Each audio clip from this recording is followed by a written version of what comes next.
chat. This is going to be excellent. Mm-hmm. I hit the go live button. Hey everyone, if you can hear us. I'm tweeting. I'm hitting at. Let me go like this and like this. Hey chat, how's it going? This is a Microsoft account problem, Jay. Yeah, that'll happen sometimes. Listen, okay, so fun story. Me and Christian technically share a Microsoft account. So whenever anything goes wrong on either of our ends, it alerts the other one, which is fantastic. It also means he gets to change my background. Without telling me. So we've been fighting over who actually gets the desktop background for weeks at this point. That's great. Hey chat, how's it going? Yeah. Hello. Doink, doink. Mom There's said two turn, of my sorry. players already in the chat. Heck yeah. I let my old group chat know as soon as this was finalized. I was like, "Hey guys, you want to hear about our shit?" Oh, that's fantastic. Because we never finished the game, so hype. they'll be finding out some stuff today. Oh, that's extremely exciting. It's gonna get spicy. Mom said it's my turn on the Microsoft account.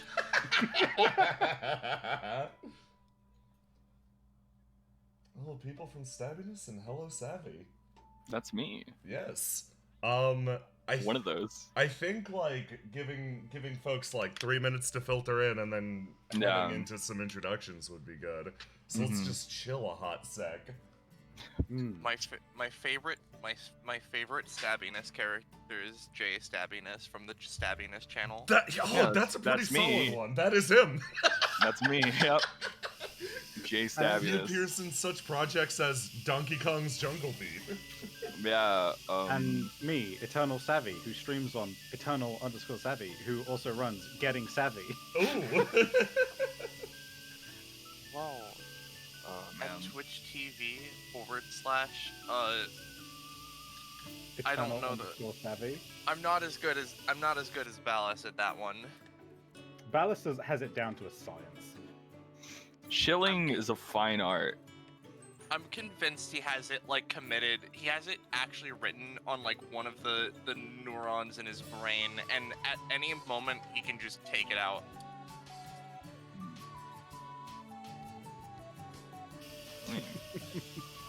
Grab some Right, the stream's starting in our little chat. Let's Yeah, man. Let's see.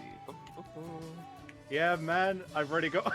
This music brings back memories. Oddly enough, not of Zelda, but of our D&D game. Yeah, that's the only thing I associate this song with. Yeah, Savvy gave me the hookup.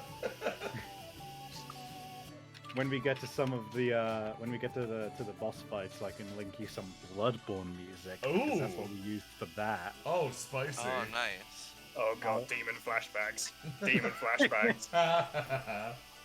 I may as well just link Cleric Beast now, just for later. Excellent. Okay, so How's... I think we're probably pretty good. Everyone want to take a second to introduce themselves? And also check levels, I guess. At the Yes. same time. Everybody sound okay? Music sound good? Chat, you got to be the Yeah. ones to let us know. I don't have wizard ears like J-Man. Not to be like all self-centered or anything, but I'll be one of the main people talking, so I need to be on a good level. And I know my mic has a tendency to be a tad quiet. Do you know what J-Man does to balance the level, Jay? J-Man just like looks at the bars and just makes sure you're like right below the yellow in OBS. Yeah, exactly. No, he's like, he sits in there and he lets everybody talk for a while and he does it quietly on the side. I think so long as I'm gonna rely on chat this time, my own my own ears and sensitivity for this suck. Yeah. Mm. In chat, it's entirely plausible that the water you're hearing / static you're hearing is some of the ambience in the song that's playing. Yeah, it could also be on my end, and it will stop as soon as we start proper. It's right. Jay. It should be gone now. What you call it? But yeah, let us know what levels are looking like. Savvy, please start us off as probably the primary one who's gonna be talking here. All right, I'll kick this off. Hello, everybody. My name is Eternal Savvy of Eternal_Savvy fame. You should go check us out. I stream sometimes these days, and I have plans for stuff for this year. And I'm glad to be here. I'm going to be hosting today about my D&D game that I ran in uni. And one of the players for that game was, drumroll, Dusty. Ooh, Hello, I am Dusty, that is me. I was a player in this game, and I have no other internet provenance whatsoever. Excellent. Savvy could be a little louder. I'll boost you up a little bit. Okay, Thank you. And Roche. Hey there, everybody. This is the largest audience I've seen in a Twitch stream. My name's Roche. I come from DBA Destruction Bench Agreement, which is streamed on Batronix1234 if you want to check those fellas out. And I occasionally hang out with Savvy. You might have seen me on his Twitch channel a couple of times. I'm just sort of here to hang out, maybe provide a little bit of input because I've done a lot of TTRPG stuff. If you would like a lizard image, just, at me on Discord and I'll send it to you. I will keep this in mind, actually. Aloha! Hey, I'm Aloha game, but I'm here to hear about it and comment about it. I also work here. Hell yeah! Yeah. Thanks for Jay. Yeah, thank you. Thanks for coming along, Aloha.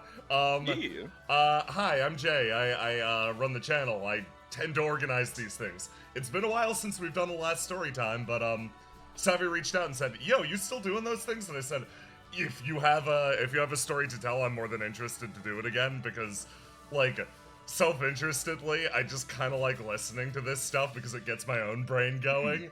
So Yeah. I'm just extremely happy to be here doing this again." Like, I talked about this, like, off-stream a bit, but it's, like, non-streamed games have, like, this certain magic to them Yeah. that, like, we can't capture in streamed content because it's just, like, it's either, like, too cumbersome, I guess is the best way to say it, Yeah. Because there's, like, great examples, like, ARM spreadsheets or ARGs in games and stuff like that you just can't do. So it's, like, always great to hear about shit like this. Oh, it kicks And ass. The funny thing about this particular story time as well is that I actually contacted Jay about a story time ages back, and it never came to light because the guy who was going to join me for that game, and who I was very keen to join me for telling the story about that game, he works in the food industry and he works on very strange hours. So he has been, with the quarantines and everything, he has been worked solid. So shout outs to him. But then I realized I have another game. Ooh. And here we are. Excellent. So I guess should I just kick things off? Yeah, absolutely. Tell me whatever image you want on the screen and I'll put it on the screen. Yeah, cool. For now, let's just keep it on this while I guess just explain the background of how we came to run this game. And then I'll direct you to my neatly labeled things in the Google Drive. Excellent. Yeah, so Dusty, you'll have to remind me exactly what year it was. It was your first year of uni, because it was my second year. It must have been 2014? Yeah, so it was quite a while back now. It was my second year at uni, and I had just become the treasurer of the Tabletop Gaming Society. In my next year, I would become the president of the Tabletop Gaming Society, and we, having just recently clawed the society back from the clutches of death, because it nearly died until like 4 of us were like, we can't let this society just disappear into the ether. we come in with 4 of us. The minimum thing you need to do is have 3 people: 1 treasurer, 1 vice president, and 1 president. So the society is the 3 heads of it and 1 other guy who's our mate. Nope. So second year we go, okay, we're in charge. We got to get this running. So we do a whole thing where we get everybody interested to come along to, play some board games and everything. And I also set up I say, okay, well, you can't do tabletop without some D&D, so I'm going to set up basically some game packs where you have a module, you have some pre-made character sheets, and you just sit down, write in your names, and you can run a game. And I did one of those, and well, I made all of them, but the one I did, I made like my own. I had my own custom dungeon that I had used in the past, and so we sat down, first society meeting of the year, and Dusty, and I'm gonna have to try and refer to them by their character names. Yeah. So we'll go with this. We'll go with Graham, Lucinda, Lilith, Nibbon, Urist. Who am I forgetting? Jinx. Yes. So, and one other guy. We started with 7 players that day. Oh my god, there was an other guy, wasn't there? There was another guy. And I forgot about the other guy. Tag yourself, I'm the other guy. the other guy. The other guy played in the Eladrin wizard I had pre-made, and I got his name to find him on Facebook, and he disappeared off the fucking planet, dude. So guy. He's lost to history. But it was a 6-player game. Oh, tell a lie. Aladra, we had another one of our friends who was playing another character who was there, I think, also for one session. But regardless, we play the game. It goes well. I take everybody's names, and I ask everybody, "Hey, we're going to go into a proper game with this. We're just going to basically kind of treat that first session as semi-canon, because that was just us getting to know each other. Yeah. Mm-hmm. If you want to keep your character, feel free to keep it. If you want to alter your character, feel free to alter it. And if you want a new character, we can do that." And guess what? We started in 4th edition, my dudes. Oh, exciting! Yeah. Because I will stand by the fact that 4th edition is phenomenal for people who have never played the game. Fuck yeah! Because it's super basically a easy. video game. Yeah, like you just have Lego blocks to build your characters, like ability-wise. Yeah, It's a kick-ass board game. yeah. It was. It is very good for that. And I think I can happily say I'm probably one of the first people to show up here and tell you about something that started in 4th edition. As someone whose first game was this game in 4th edition, I can confirm it was very good to them. Yeah. That's oh man, just tiny little hand up aside. TI was gonna start in 4th edition too, so we started playing with the 4th edition, so no, I feel you, but please go on. That's awesome. Anyway, so before we get stuck into anything in terms of like the story, I suppose I'll run through each of the characters. But since we got one of our players here, Dusty, do you want to take it away with your character? Yeah, I mean, like, how in depth do we want to go? Just sort of like basic rundown?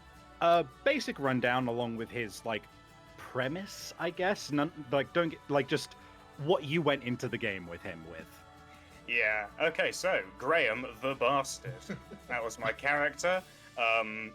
So I sort of designed him backwards, and I designed him mechanically before I gave him a story, because I wanted to be a wizard, but I also didn't want to be horrendously squishy. Yeah. So I think I took the Spellblade class in 4th edition. Yes, Which, you. I can't remember the exact name. It may very well have been Spellblade, but it was a class which was literally, it was literally fighter mage. Yeah, it's like Blade Dancer or something like that, Blade Singer or some shit. Yeah, like It's a tank in 4th edition, right? Mm-hmm. Sorry? Yeah. It's in 4th edition. It's like one of the designated tank classes, right?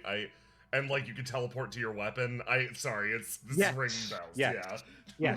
Yes, that is the case. Yeah. So you started off there with your mechanics, and go ahead. Yeah, and that actually had funny ramifications when we moved to 5th edition, because I switched to Eldritch Knights, and then that meant that at the level we were at, Graham knew magic, then forgot how to do magic for a level, and then relearned magic again. Which was interesting to work out. We had to excuse that as the mother of all hangovers, I think. Yeah, something along those lines. But Graham, quickly cast a light or something. Can't, mate. Forgot. mate. Not, mate. Light machine broke. But and for people on stream, Graham the Bastard is the character currently on your screens. Yeah, he had proper scale armor and everything, and that was Chromatic Orb. I think that became your favorite spell after a while. Yeah. It's No. like the overall basic premise of Graham was that he was a mage that completely missed his calling and just grew up in shit circumstances and was basically a mercenary. So he was really good at magic, but no one ever showed him how. Mhm. So Yeah. he was like picking it up on the fly to help him kick ass. For context, I think you had 19 intelligence, and Intelligence. was- yeah, it was- intelligence was my highest stat as a fighter. yeah, and I think that was a holdover from being a spellblade, but it was really neat that you became a fighter with stupid high intelligence. Anyway, so we got Graham the Bastard. Then we've got Jinx, who is the Gold Dragonborn Beastmaster Ranger. And this is the point where we can start looking at some images in the Google Drive. Am I good to just Hey, pull guys. up Jinx? Are you all ready for some old ass art? You can go down to PC and find Jinx, and There that you is go. a sketcheroony of her. Yeah. Okay. So she was the disgusting amount of damage dealer because she dual wielded battle axes. Yeah. Oh, And she eventually picked up a brown wolf as her companion, and we used the revised ranger in 5th edition. Mhm. So the combination of her dual wielding and having a companion meant that she just straight up eviscerated people, especially since she kept my pre-made character sheet, which had 20 strength. Yeah. Ranger so- in 4th edition shredded. Yeah, Yeah. Yeah. it was insane. Mhm. Then next up, we have now Lilith is weird in terms of pictures for her. Yeah. I've got a drawing of her in cyberpunk style, and I have a shitty sketch of her next to Jinx. So you're just gonna kind of have to Okay. imagine what she would have looked like. Here's the in one general. next to Jinx. Yep. God, my old fucking shitty sketchy art. This is something. But Jinx and Lilith were pretty close from what I remember. But Lilith was Tiefling Arcane Trickster Rogue. She very much had a lot of the typical, like, sneaky rogue kind of things going on. But the added and like a tragic backstory and everything. But not like, I didn't find it to be too overwrought. It was just like typical D&D, and I was like, hey, it's your first character. If you want to be a tiefling rogue, fucking go for it. I'm not gonna sit here and fucking criticize Yeah. you. Mhm. But she came into the game, I think, with the backstory that she had grown up on a cliffside shack with her mum and dad, who were also tieflings, until one day her dad went into town and didn't come back, and then the townsfolk threw his bloody horns onto their doorstep. Damn. Her mum and her absconded to a different location. Oh, that's right. They didn't start in a cliffside shack. They ran away to a cliffside shack. And then one day, her mum disappeared and had left a message written in the dirt outside of the front door, basically saying, like, it's too much of a danger if we're together. People will notice us. I've taught you all that I can to survive. I'm sorry. Goodbye. Oh. So quite a somber background. Then we've got Lucinda, who is our half-elf cleric of I'll healing. swap over too. I just wanted to show off the cyberpunk version too, because Yeah. this slaps. I gotta say. Mhm. Thank you. That pistol that she's holding is inspired by a weapon that she buys later on, which is it's made out of red red wood with a blue dragon inscribed on the side of it, and it does lightning damage. So, railgun pistol. That's hype as hell. Okay, Lucinda. Yes. So Lucinda, you can tell how good I was at finishing drawings back then. Lucinda was the half-elf cleric of healing. Didn't come into the game with much backstory. All that I'll note about Lucinda's player is that she was really soft-spoken, really shy, and got involved in the game to kind of, try and get to know people, from what I understand. Yeah. And I was really happy that the longer that we went on, the more she was able to like speak up and everything. And I only mention that because there's a couple of funny moments that come up later that are a result of her being quite quiet.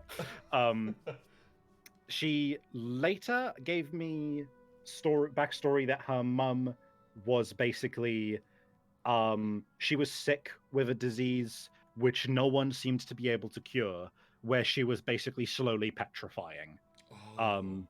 So fairly that's good. That gave me a lot to run with. Then we've got oh wait, hold on, I forgot to add. I hope I still have it. In the meantime, I'll talk about somebody else because I just realized I forgot to add Urist's picture. But next up, we've got Niben the Noble. And I think we've got... Where is it? PC. I thought I had it in here. Do I not have it in here? Yeah, Niben and Graham. I forgot to label it PC, but it's just called Niben and Graham Early. This was my first drawing of Graham, which was frankly a bit... piss, to be honest. It was 2014, man. Yeah. Oh my god, I love the... Sorry, go on. Gods. I still love this drawing. This is great. Thank you very much. Oh god, I'm trying desperately to find the drawing that I did. I started of Urist ages ago on my computer because it's a digital drawing. And I can't believe I forgot to put it in the folder. Be like that, yeah. D&D, where are you? Kingdom D&D. Please tell me. Oh, Urist. Yes. Okay. Hold on. I'm gonna open it up and take a screenshot so I could just quickly drop it into the drop it into there. What is that one meme that of that poster, and it's just like two men, we will lift things. You know the one? Yeah, that's these guys. Our bodies are strong, but our friendship is stronger. Yep. Yeah.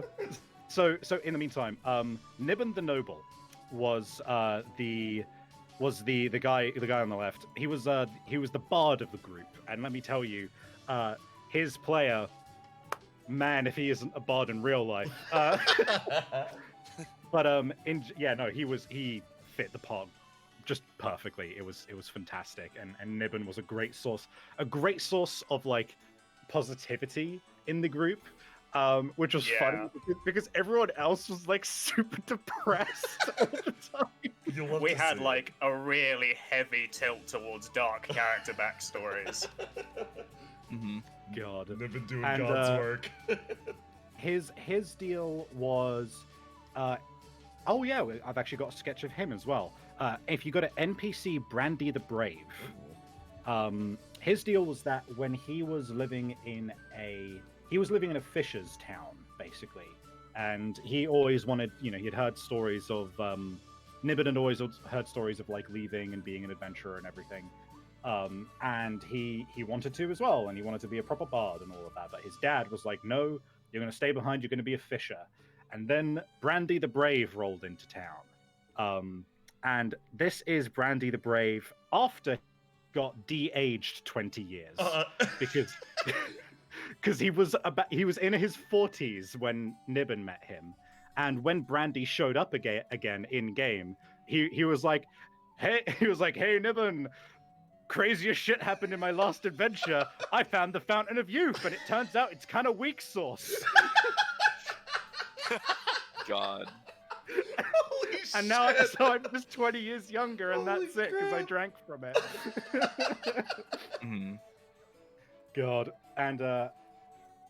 fucking Urist, where are you? There we go. Okay, I'm adding Urist to the doc. There we go. It is in there now. Okay. This was something that I never got around to finishing. If you could just drop it in the Discord chat, I'll describe it from there if that works for you. Oh, it's already uploaded to the thing, but that's no problem. I can do it in the Discord as well. That would be fantastic. There we go. Urist. Also, welcome. Ooh, I believe Cod has excellent. arrived. Yeah, Cod is here now. Yes, I arrived at. I found the Fountain of Youth, and it's kind of weak sauce, which is the perfect time to join in. God, how's it going? Hot time. Very well, thank you. Happy to be here. And I'm glad to have you. So yeah, Urist 12th Bay. Urist 12th Bay was a hill dwarf, Pact of the Blade warlock, and his eldritch blasts manifested as snakes made of red flames. So this drawing here was of Urist very early on, and that's very important because Urist had 20 Constitution, was a hill dwarf, so got extra health every level, managed to consistently roll, I think, 8 through 10 on every level up, and also was and just had fucking absurd amounts of health.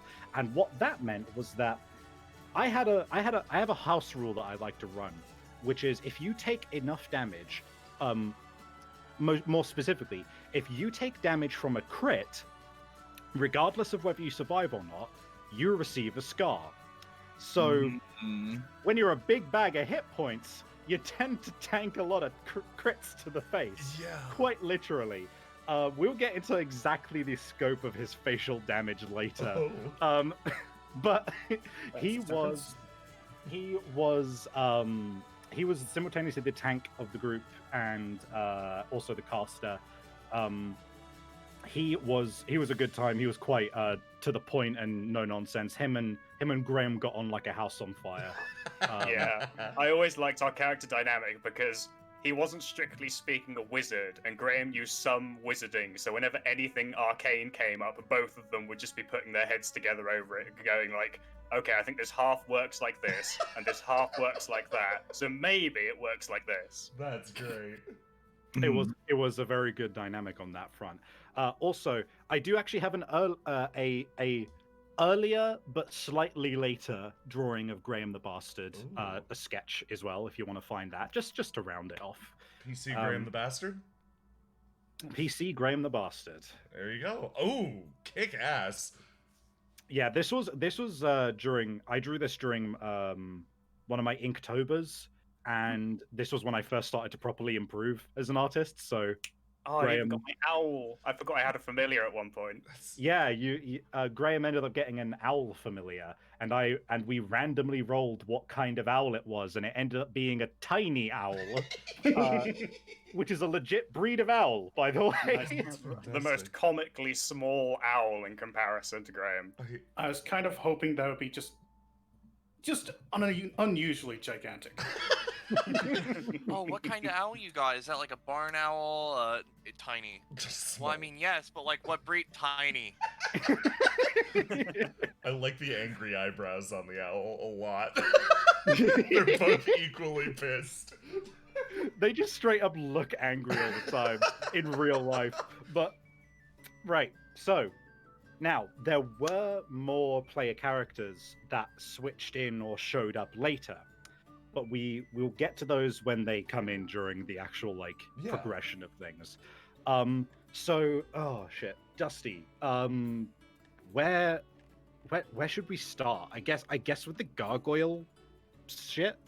Yeah, that was the first thing that we did, right? Like we sort of fed in from the starter question, the starter session, to then go to the gargoyles. Yeah, I'm fairly certain that's the way it went. So in terms of an on-screen for this. Let me find the right one. I think map Kingdom of Hedronar. I think that's the one that. Yeah, this is the one that's relevant. It's a little washed out, so you'll have to excuse that because the scan didn't do it too much justice.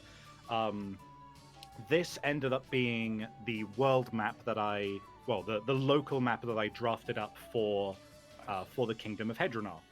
And this is, for those wondering, this is roughly the width of France and Germany put together. You can thank Dusty for that piece of information. Yeah, I think that was one of the details of the world that we workshopped at the pub, wasn't it? Yeah, over several pints. Yeah, we had several pints together and we worked out exactly what kind of travel times would be like in this kingdom. Anyway, Hell yeah. So, if we direct ourselves towards the eastern side of the map, we should be able to see a little group of stuff. There's one called Thistlemore, one called Valen Ra, and one called the Ruins of Antiar. Yes, I can actually zoom in. Yes, there we go. So, this was where the first... we'll call it pre-Douglas. This is where pre-Douglas days happened. And Douglas is someone who showed up later. Douglas's arrival was momentous enough to warrant a different time period, like a different calendar year. BD and AD. BD and AD, yes. So, we had just come hot off the heels of our first ever session. We'd sorted out our characters, and we basically said, "All right, you did the dungeon, blah blah blah." And I don't remember if you. I know you went to Valen Ra, but is that where you started? I'm not sure. I think it was a bit weird because Graham wasn't my starter session character. I replaced him, and I think he got introduced later. I think as the original group was leaving. I think locations at this point aren't too important.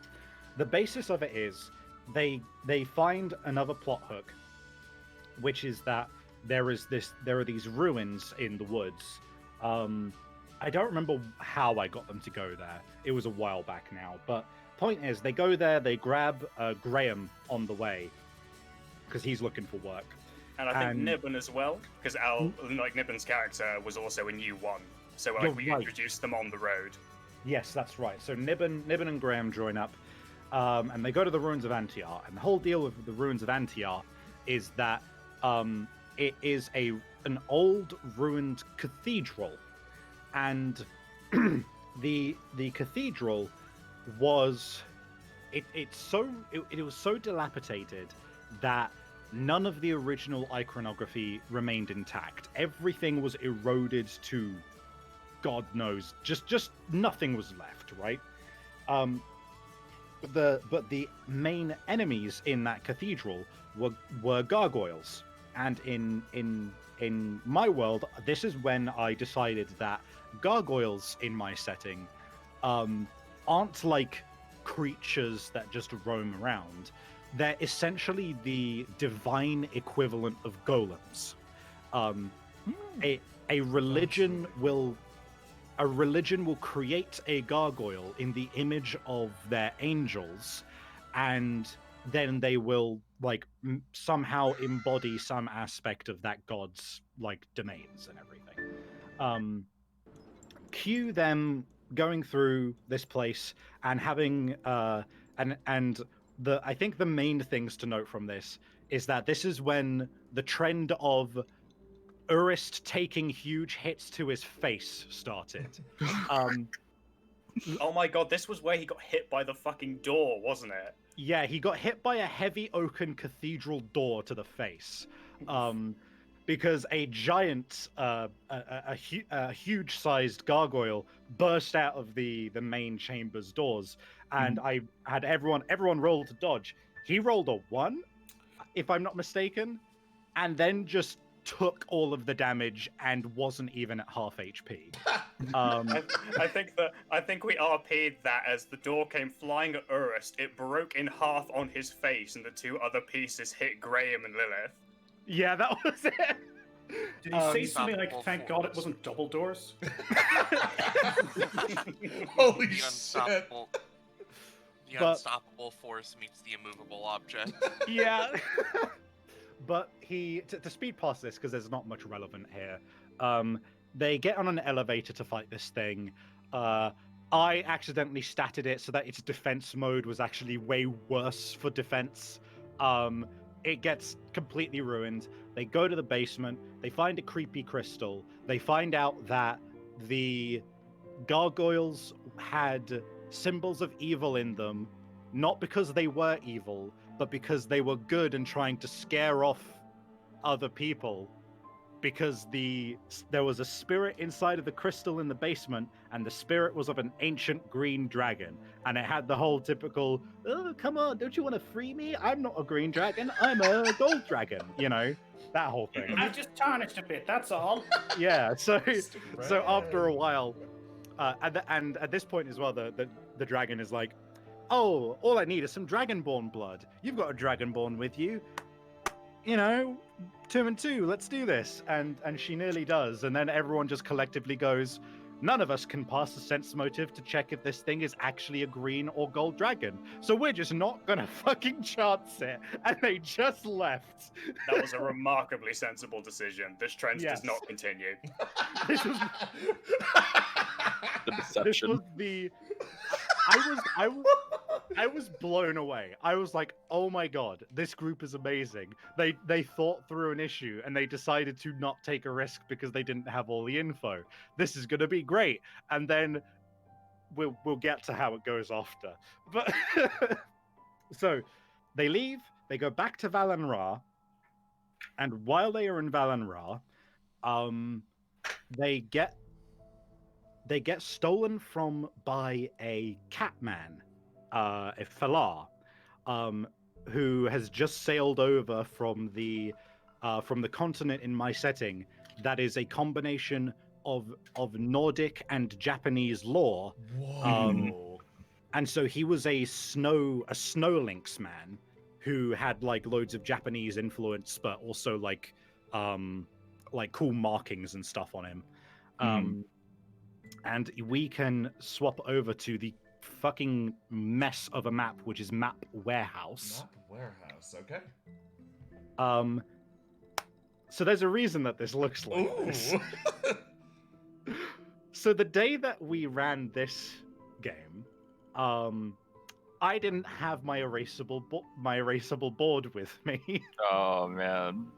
So and I didn't realize until we started playing. I was like, "Oh fuck, I don't actually have a way to run this encounter today."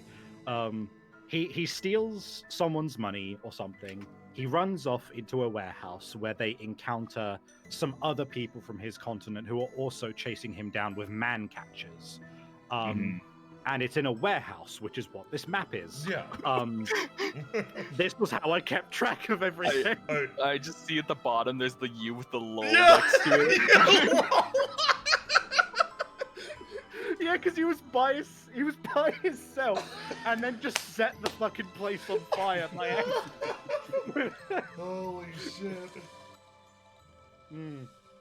That got crazy because at one point I think Graham or Nibbon or someone decided to be like, "I know how we'll stop these guys from reaching the exit. Let's tip over this tower of flaming crates." It was a disaster.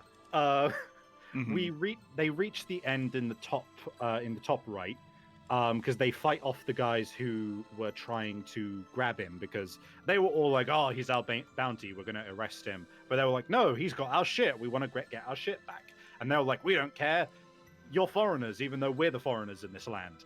And you know, back and forth, they subdue them, and they come to the end here, and Nibbon just randomly decides that he really doesn't fucking like this Catman, which is really, he's been really upbeat up to this point and pretty carefree, but this Catman, fuck this guy. Because the Catman is, I think it was specifically because he was being duplicitous, right? Because he was cornered and he was still being like, "Yeah, what are you going to do about it?" You know, that kind of thing. But naturally, the two cat people in our game, namely Jinx and Lilith, they're just like, "Oh, but he's a cat." Strongest reasoning.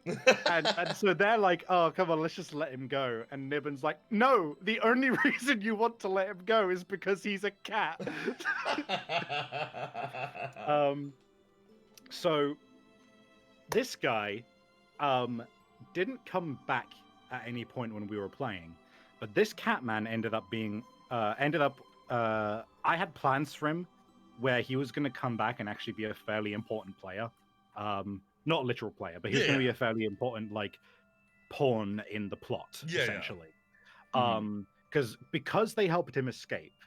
No, that's right. He didn't escape.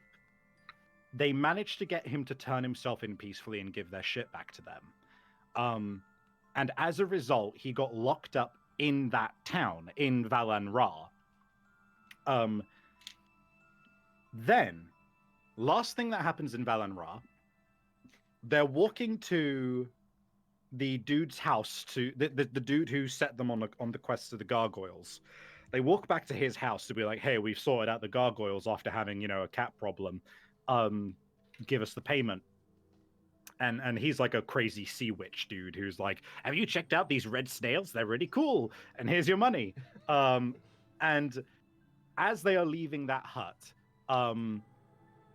smash cut to the other side of town where Graham, Nibbon, and Urist are all handing over the Catman to the authorities.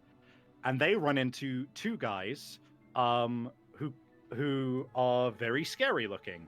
And I realize that I have not got a picture of him in his armor. So I'll just have to describe him to you, unfortunately. Okay. So these two guys, there was one shorter dude and one taller dude. The shorter dude was like head to toe in enchanted leather armor. But it wasn't like flashy enchanted. It was just like really rough, practical armor, which just had like the runes for the sake of the enchantment and nothing else. He was like very clearly like a survivalist. And his whole deal is that he has these piercing magenta colored eyes. The taller guy is an elf, but he's got like big sideburns and he's like hairy and he's only got one arm and he looks pretty buff. And they run into them and they're just like, oh, hey, are you turning in a bounty? And they're like, no, we're not turning in a bounty. This guy just took our shit. And they're just like, oh, that's a shame because we're bounty hunters. Introductions. My name is, and I'm going to have to find, oh, motherfucker. This actually would be a fun point to bring this up. So I've got loads of images here about the way that I used to take notes. Ooh. So if you want to go to notes, notes names 1, 2, and 3. Notes names 1, 2, and 3. Notes names 1. So Whoa. this was how I kept track of characters. It was all physically. I would have their name. I would have a context for them if they weren't important and I needed to remember. And you can see in the blue writing, I noted down what kind of a voice I did for them. Oh. So that's very clever, yeah. That's very clever. So at any point I could basically just look at my list and go, what was that voice like again? Oh, okay, I can get it close enough with this. So Horntaker was the dude in the armor. Ooh. Lutheran Horntaker, otherwise known as Veilstrider, Hunter, Scale Carver, and his buddy, the tall guy, Marcian Dawnlove, which is a very, very unsubtle fucking name because Marcian Dawnlove's a werewolf. And so the deal with them, as they find out from the names Horntaker, Veilstrider, Hunter, and Scale Carver, is they're bounty hunters, but Horntaker specifically bounty hunts tieflings and dragonborn. Oh, damn. Cue us running across the entire city going, where are our tiefling and dragonborn? Oh god, where are they? Because we've just met these guys, and the tiefling's real shady, and we don't know if she's a criminal or not. Holy crap. So they run to them, but this was after the comical, like the two, Marcian and Horntaker walk off. 5 minutes later, they go, wait a minute, did they say that they hunt tieflings and dragonborn? Wait, we have those. Like shit barreling out the door of the pub. So these two actually manage to get ahead of them, purely by virtue of them not putting 2 and 2 together for like 5 minutes. 18 intelligence, ladies and gentlemen, but only 11 wisdom. And so, Horntaker and Lutheran were on their way to the same seaside witch dude shack, because I believe they were trying to get some tips on one of their current bounty hunts who had come through this town, and he was a point is they went to him. They thusly run into them outside, and they're like, hey Tiefling and Dragonborn, hello, this is my friend the Horntaker. If you'll excuse us, we need to make our way into this shack. They're like, oh fuck, start walking away. They look back, and the two of them experience a supernaturally strong fear aura. It's more like a terror aura. And the reason for that, I'll explain. This never came to light in the game. Oh. Horntaker had a magical short sword, which was a legendary artifact. It was basically a blade of Super Bane versus Dragonborn, Devil Bloods, and Angel Bloods. Oh. So it was capable of inflicting greater terror on any of them simply by drawing the weapon. And so he had drawn the weapon at this point. Well, that's good to know. Well, no. This is the thing. He was just trying to intimidate them. He wanted to basically fuck with them, because here's the thing. The tiefling in the group, she had a hood and a cloak, so she was fairly good at hiding the fact that she was a tiefling under the right circumstances. And she was doing just that. She hid her tail and her horns. But this guy is like, I fucking hunt these guys for a living. You have your hood up and a cloak on in the middle of fucking spring on a seaside town. That's fucking fishy. So he does the whole Japanese samurai thumb push up blade just to reveal it a little bit, just to see if she has a reaction, which she naturally does. Yeah. This is where I tell you that Marcian Dawnlove and Horntaker were intended to be the final bosses of the campaign. Oh shit! I think we had managed to put that together at that point in the game as well, because we were mostly running away from them for like a long time. That was our primary goal, is to stay away from them. The majority of the game that we played essentially was just they would be doing stuff, and then an NPC would just march in and just be like, hey, have you heard about this horrible, heinous shit that Horntaker did recently? Cool, see ya! And then we immediately get the map out to figure out how far away they are, and if we have enough supplies to up and leave town immediately. So, please tell me that you had the Benny Hill theme just on standby. So, I'm gonna try and cycle through these next events a bit quicker, because there's a lot to cover. And guys, feel free to stop me at any point if you do want to ask questions or something. Absolutely. Yeah. So, okay, that whole event happens. Mm-hmm. They meet up and they go, this guy's after you, and they're like, we know, we met him, and they're like, let's get the fuck out of town. This was the town, just to note, where Lilith got her fancy electric crossbow, a hand crossbow. Oh, hi. Which was actually an import from the same continent the Catman was from. Gotcha. Last point I'll make about Valen Ra. So, something which Horntaker did was Horntaker was aware that two people couldn't keep track of all of the bounties in the kingdom.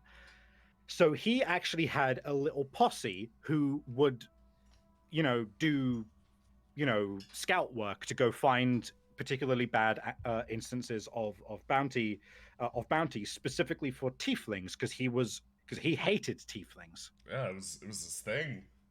Mm-hmm. And he So he had a big posse of people who would like go out and he'd be like, "Hey, you're in my little clique. Go find me some bounties." So you remember that Catman who's in jail? Yeah. So he had this habit of basically going to jails, finding people who seemed skilled, and basically saying, "Hey, how do you feel like making some money, or how do you feel like getting in on this deal?" Because the king pays a pretty penny for hunting down tieflings, in particular, and he's like, "Hey, man, I'm just here to get away from my crimes on my home continent. If you need me to get some money, I'll come with you. The Oni are pretty bad in my continent as well, so I don't have any problems with this." The intention of that being that he was going to show up later as a secret villain who's working with Horntaker. Oh boy! It's such a shame that Nibbon wouldn't have been around to kill him. Mm-hmm. But so that's what happens then. They run off, and they go to Thistlemore, as you can see on the map. In Thistlemore, in short, they're like, "Okay, we need some money still." Cue Cordale, who I believe I do have a drawing of. If you go to, it's titled Rana Cordale Anayo, near the bottom. Gotcha. So Cordale was a halfling, and he worked with a thieves guild, and he overhears them, and he's like, hey y'all, I hear that you need some money. So, fun thing about Thistlemore, guys, there's a prison for the criminally insane under this place. Oh boy. There's a dude in there who I'm really keen on hiring for our organization. How about you go down there and grab him? Because I've orchestrated a massive fucking prison break attempt to happen, which is currently happening. TikTok. So I'd like you to go in under the guise of helping because they're overworked, and I'll give you a shit ton of money for it. How's that sound? They're like, well, we're gonna make this terrible decision. We really needed that money, man. We needed a bug out fund. In all fairness, they started off by going like, we'll play both sides of the field. We do actually want to help them contain this fucking prison break. Let's go in, and if they and if the guard just offer us some money afterwards, then cool, we'll just stick to that. And we'll decide while we're in there if we want to break this guy out. We'll talk to him, we'll see how bad he is. Yeah.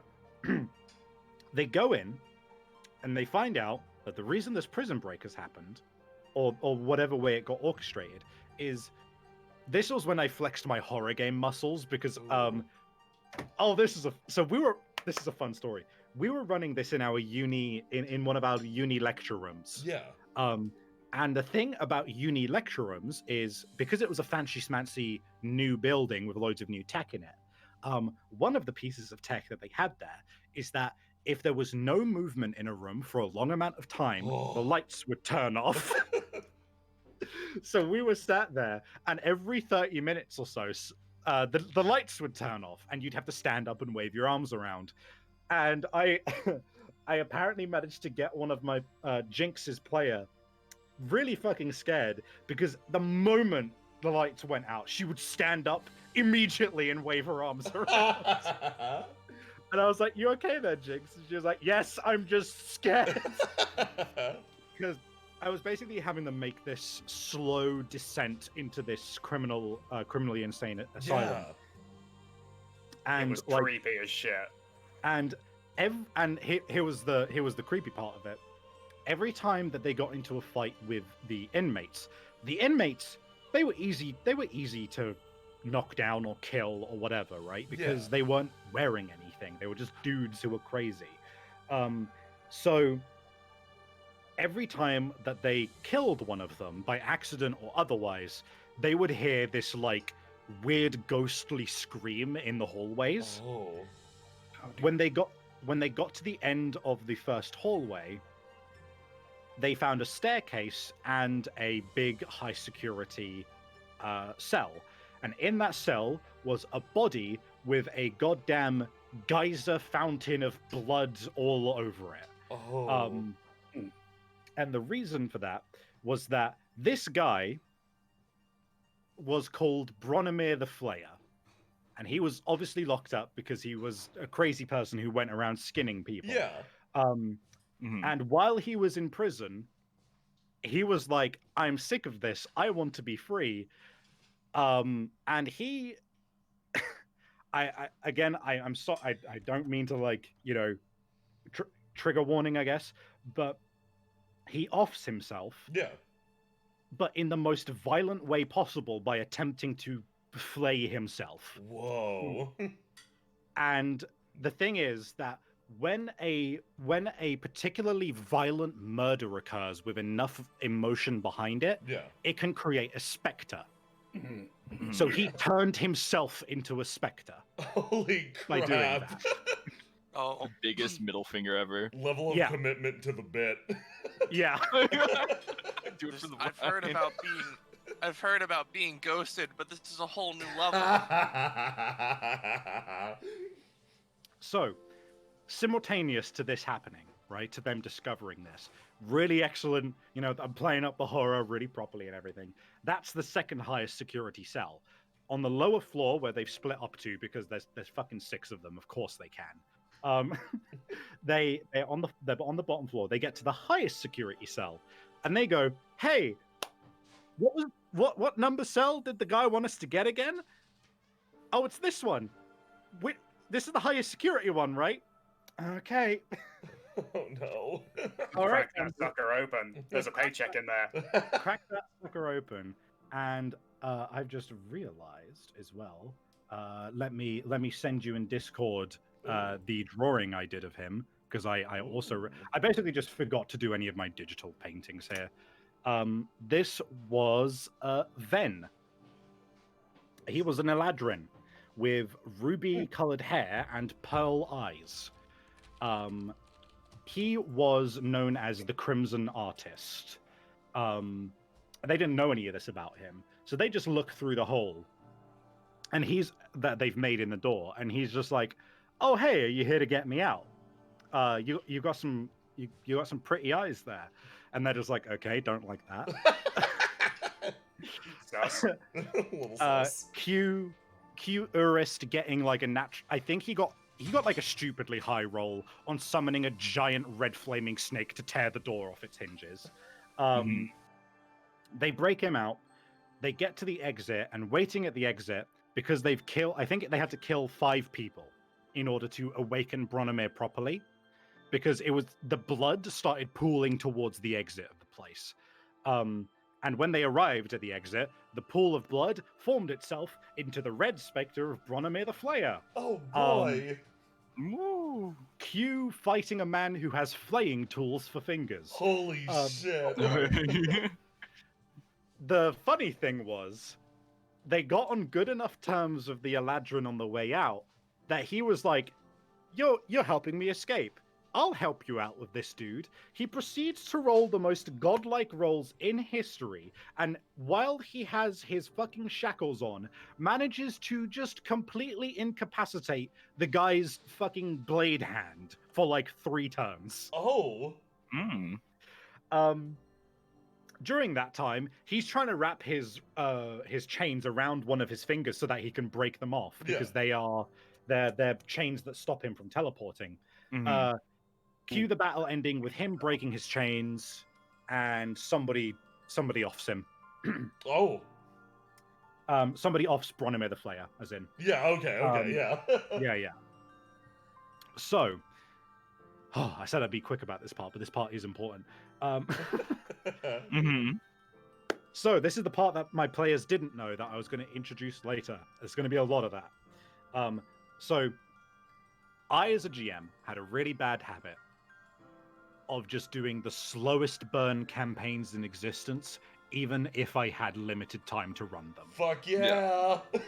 So, even though I should have known we were never going to get 6 people back together again, 7 including me, after uni. I was like, fuck it, I'll do a slow burn campaign for 2 years, and so we never finished it. But this is why a lot of stuff never got introduced. But point is, excusez-moi, sorry about that. In the process of breaking his chains using Bronomir's claws, Ven accidentally imbued one of his shackles with the spirit of Bronomir the Flayer. Oh. The guards take him in, and they're just like, "Hey guys, thanks for taking care of that." And then at this point, they afforded an opportunity to just let them continue to apprehend Ven. They did not do this. Oh. Instead, they elected to attack the guard, grab Ven, and run out of the city in a chase scene. Oh. Was because at that point was Ven your bro? Were you like, yeah, no, this one's cool? I mean, Do you want to answer that, Dusty? I mean, he was worth a lot of gold. Oh, okay. Yeah, I think it's still a paycheck. I just remembered I did actually stab him at one point in the fight with Bronomir. Oh yeah, because you had used the, boomerang blade. Yeah, it was like the 4th edition ability where you can basically turn your sword into a magic helicopter and send it bouncing around the room. And I missed Bronomir, but you get to like roll another attack if you pick a second target. And I was like, fuck it, I'll just stab this guy. But he didn't like me very much, needless to say. But cue them having a chase scene through the city, and two events here I have been explicitly asked to mention by the players. One, as they are running through, the Jinx, the Gold Dragonborn, decides to succeed one of her checks for escaping by using persuasion in the form of showering handfuls of gold through the houses that she was running through. So we then agreed that was the day of the day of the gold dragon in that city from now on. Nice. And the other one was Nibbon, who had the guard hot on his tail, managed to pull off the smoothest maneuver I've ever seen. He had previously failed a check to run through a bunch of clothes-like displays outside of a tailor's. And we did this whole comedy bit of like, oh, you stumble through, and as you come through on the other side, you're wearing a new shirt. Yeah. Cue him going, hey, you said I'm passing by a pub right now. And I'm like, yeah. Is there like a crowd outside? Yeah, there's a couple guys drinking. I've got a new shirt on. Can I just blend into that group of dudes and just pretend to be just to be someone else? And I was like, yes. And he succeeds, and the guards just run by him, and he makes a couple mates. He goes, thanks, guys, and runs off, I think, with a pint in his hand. One for the road. Long story short, they escape, all except for Lucinda, who didn't need to escape, because Lucinda was patiently waiting outside and was just like, what are you doing? And wasn't she? I think she wasn't there for that session, but we played it off, and she just didn't help us and healed up all of the guards that we'd bashed along the way. They sent her off with a bouquet of flowers. She wasn't. Yeah, that was it. She was absent for the session, so we said that she was just outside helping the guards. And so when you all ran off, she was just like, "All right, guess I'm going to casually walk out of the city." They meet up with Cordale. They hand off Ven. And they're like, well, we can't go back to Thistlemore. Buy second city of the game. We don't need it. We don't need it. Just keep going. So, backstage, Ven meets up with Cordale, and he's all like, oh, thanks for, like, hiring those guys to help me escape and everything, but, like, I'm not interested in joining your whole deal. And then they're like, well, that's great and all, but like, oops, here's a bracelet that indentures your service to us. Oh. Then he goes, oh shit, that sucks. And then he goes, "Oh, hey, what's going on with the weird magic coming off of your broken shackle right there?" And he goes, "I don't know. Let's have a look. I guess I'm indentured to servitude to you now, so I don't have a choice for you but to have a look." They take a look at it and they go, "Oh, wow, there's this horribly murderous specter attached to it. How about we just make that worse?" Oh? And they inscribe it with enchantments to ensure that he is bound to the bracelet. Oh. Which means that Ven is now possessed by Bronimir the Flayer. Holy shit. And sorry. Yeah, go ahead. I'm just slightly wondering how it becomes a good idea to bind someone named Bronimir the Flayer to someone whose epithet is the Crimson Artist. That's just, like, not a good idea. Spoilers. You don't do that. This comes back to bite us. Always So- something. Those So- are the two people you don't want to fuse. So, the party get back on the road. They're like, okay, we have to fucking find somewhere and not fuck it up immediately. So they go to Hornet Dale, the second largest city in the kingdom. And I do have a map for Hornet Dale. Let's see. What side of the kingdom is it on? Yeah, on the main map. If you see Hedronar City in the center, Yeah. if you go north then east, there's Ooh. Hornet Dale. Hornetdale. And then I'll go into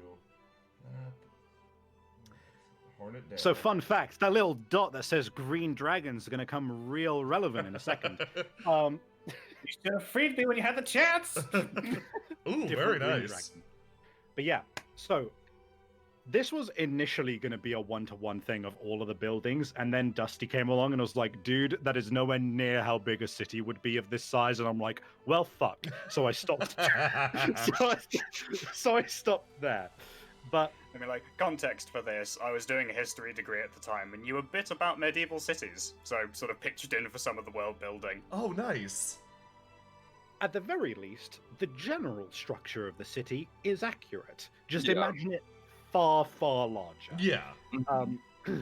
So, they arrive here, and on the way to Hornetdale, they learn on the roads, hey, we've heard there's been a big werewolf problem recently in Hornetdale. Oh. And they go, oh, that sounds like trouble. But we could probably help with that and get some money out of it. So they go to Hornetdale, they show up, and they find out about what the fuck's been going on with the werewolves. And they thusly get themselves involved. They're like, hey, we'll help you out with that. They start doing some investigating. They find out who was recently attacked, who this, who that. And during this time of investigating, they encounter our good friend Paladin Douglas. And we could show off PC Finally, Douglas. I was PC expecting Douglas. I was expecting him to be in the highest security cell, to be honest. That would have been rad, but no. So, Paladin Douglas was a paladin of the same god that Lucinda followed, because she's a cleric. Yeah. The god Anshar, who is part of the pantheon I made up myself for my own setting. Anshar is the god of sun, stars, and mystery. Ooh. Lucinda did the whole stars domain, and Douglas did the sun domain. That's cool. Yeah. Douglas is a paladin who's about to earn his cape. The cape meaning that he is officially Sir Douglas rather than just Douglas. Douglas, yeah. And he's like, I've been waiting for an opportunity like this. Let's fucking hunt some werewolves, my bros. And they're like, I mean, I guess we're open to the help. Well, I think Douglas got introduced to us mid-fight, didn't he? Like we were You're following right. we were following a werewolf around the corner, and like it ran around the side of a building and then exploded back out again in like a ray of holy light. And Douglas appeared with his helmet on backwards. That's right. Oh, God Oh, bless. this is why I wanted you here. You remember the details.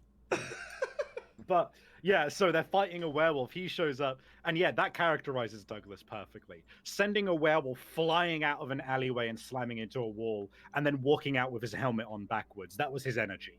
That's oh great. My god. Oh my god, Douglas was a himbo. Oh no. But so the deal with Douglas, he always wore his helmet because he was a tiefling.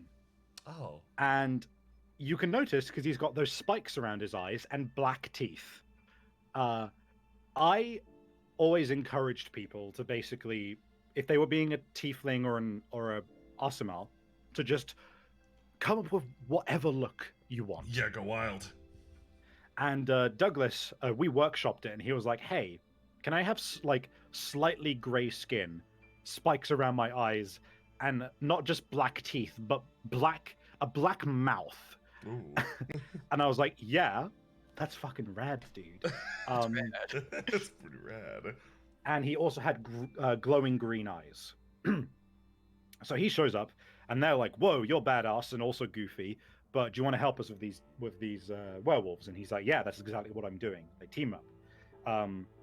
They find the last werewolf dude, who's like the main werewolf dude, and he's I believe the Fletcher. I believe. Yes, it was definitely the Fletcher. And at this point, this was a really fun moment as well. During that battle, I think that was the second night, because they had 2 nights to hunt down all the werewolves, because it would be the night either side of the full moon was strong enough to make them into werewolves as well. And they had missed the first night. They encountered Douglas on the second night, and they had one last night to find the Fletcher during the daytime, and then confirm he was a werewolf at nighttime and deal with him. They find his place, but his shop has proper like barricade security to stop people from stealing. And there's a very cool, fun moment where Graham and Urist both fail to kick open the barrier, and then they coordinate with a 1, 2, 3, both roll their dice at the same time in real life, and I think you got a 19 and a 20. Yeah, it was a really stupid high roll to kick down a door. I could have used that roll in the fight later, but... But they kick down the door, they run upstairs, and the guy who had previously been yelling at them and being like, "Oh, I'm clearly the werewolf," they go up, and sure enough, they find him turning in the same room as his son. And they evacuate the son. He finishes turning, drops Lilith in one round with a full attack. And then cue Ashal. Ashal. Yeah, Ashal was a party favorite. Ashal was a town guard, and he was particularly all about, the good of the people, do whatever you can to save the people, all of that kind of thing. And he was a lizard man. Oh. Because in my setting, lizard men are the most common race. Love that shit. Yes. So he shows up, and he's like, "Oh shit, this, Lilith, who we've been talking, they've been talking before because they were working with Ashal." He comes upstairs, feeds her a healing potion, and she's like, "Oh my god, you saved my life." And he's like, "We're fighting a werewolf." So cue them fighting the werewolf outside. The werewolf at one point rolls to pick up Douglas and slam him into a brick wall, and crits him. One of Douglas's spikes breaks off, and he gets a crack in his he gets a fracture in his skull, in his cheekbone. And also dents the wall, which is now named the Douglas Dent. That was going to be our party's retirement plan, is we were going to buy that building and open a pub called Douglas's Dent. That's wonderful, God. And then the final finishing blow is Lilith, still in the house, launching an electric bolt into the spine of him, which you can see terribly rendered in my drawing called Werewolf Scene. Nice. Very nice. So yeah, that was the introduction of our good friend Douglas. They go to his ceremony where he earns his cape, and at this point, Nibben's player, I believe, had become. I believe they just weren't feeling Nibben anymore. They wanted something which was a bit more in line with the energy of the party. Yeah. Mm-hmm. And so we orchestrated a whole thing of Brandy showing up and being like, "Hey, Fountain of Youth, right? You got to come with me, dude." Brandy was excellent, and we all loved him. So, one thing that we were kind of doing, Nibben's player and I, we kind of had planned that when we kept running the main game, we were going to kind of do a side game one-on-one of just Brandy and Nibben and what they get up to. Unfortunately, at that point, the main game had completely dissolved. So Yeah. I think we managed 2 sessions before it ended as well, unfortunately, which I'm really upset about because I was really excited for that, because Nibben and Brandy were going to be going through an adventure where they uncover aspects of a kingdom monarch conspiracy that was happening. Oh, fantastic. That was a big part of the main story, and Nibben would come in at one point and be like, "Hey, I'm back." But oh god, I'm losing track. Dusty, what was happening at this point in the story? Well, I mean, there is one very important thing we need to cover, which is the fact that during the fight with the werewolves, some of us became afflicted with the werewolf disease and had to go get it cured. Yeah, that's a rather major detail. So, like, that was a whole thing. We got it cured, we talked to a bunch of high-ranking paladins and clerics and things. We forgot to cure Nibben before he left. No! So, yep, Nibben just went out into the world as a werewolf. And that would have been a very fun thing to run, but... Holy crap. This is why you wear your mask, guys. Yeah. I had a whole plan as well where in that off game, Nibben would turn into a werewolf, and I was gonna have a fight where he was running werewolf Nibben versus Brandy the Brave, who just woke up to his companion turning into a werewolf. Oh, that's so good.